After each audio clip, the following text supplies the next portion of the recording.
After an 8-mile walk, I made it to Mission San Carlos Borromeo del Rio Carmelo, or Mission Carmel as it's so often called.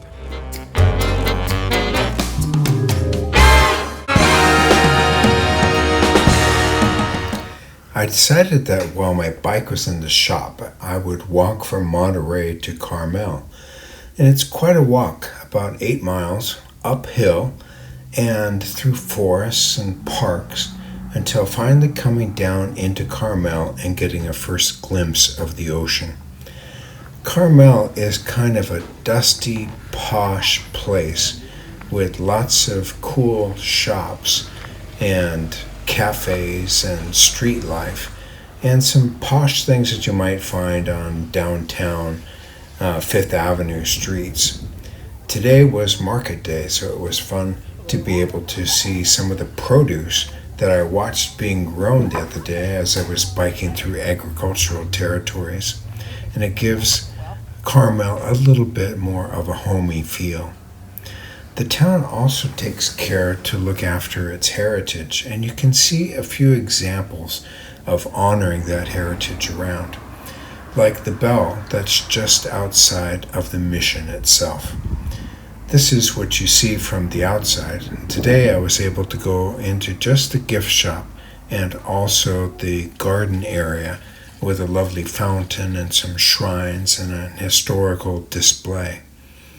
The most important thing to remember about Mission Carmel is that it is the final resting place of Saint Junipero Serra, who was canonized just in the year 2015 and was really one of the guiding forces behind the whole mission movement in California. He established the mission in 1770 and was laid to rest here in 1784. Then it was off to the beach, and after a little bit of beach time, I went off to FedEx so that I could get my camping gear back home. And then I did some laundry, getting ready for my interview, which was going to happen later in the day. Great way to find out if somebody knows what they're talking about is just to ask them why they're doing what they're doing. And so we're here at the room of Sandy Brown, 115, at the Monterey Bay Lodge. And we're going to ask him why he's doing what he's doing.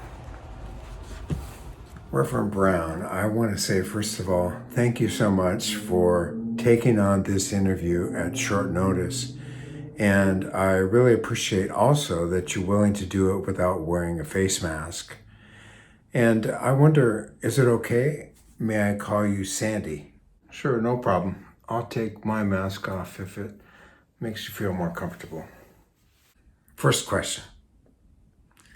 Is it true that it is uphill all the way between Monterey and Carmel?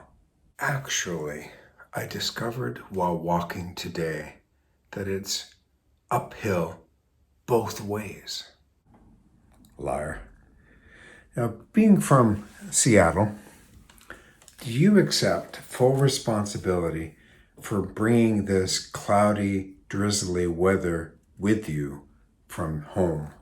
I've been told on the advice of counsel that I should make no comment on that. Our viewers would like to know the spokes that keep breaking on your bike. Is that because of that extra weight that you put on during the COVID-19 lockdown? That's a very personal question. Now, I admit I have gained some weight, maybe 10 or 15 pounds during the COVID lockdown, but it does not affect my ability to do my job or to ride my bike. Okay, maybe.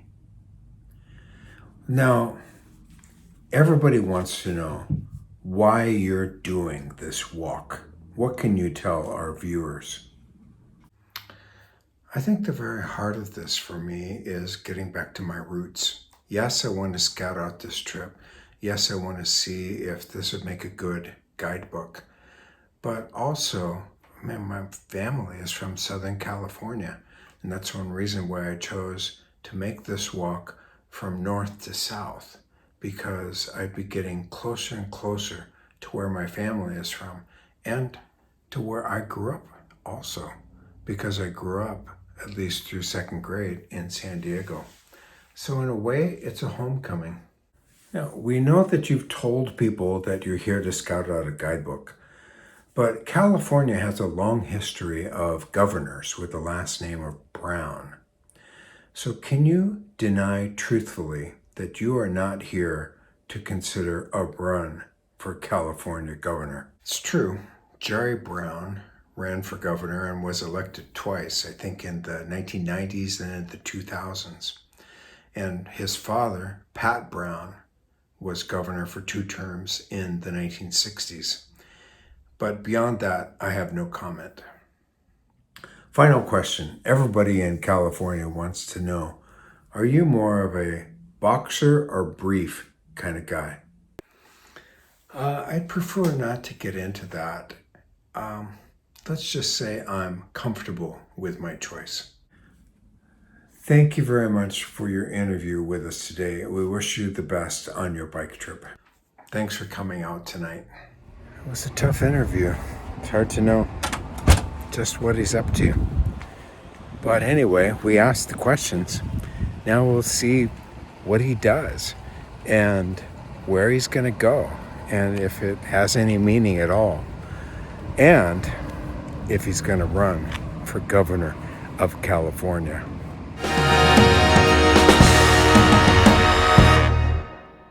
First question. Is it true that it is... Thank you. First question. Is it true? Jeez. Being from Seattle, do you accept full... California has a long history of governors with the last name of Brown. And some people wonder...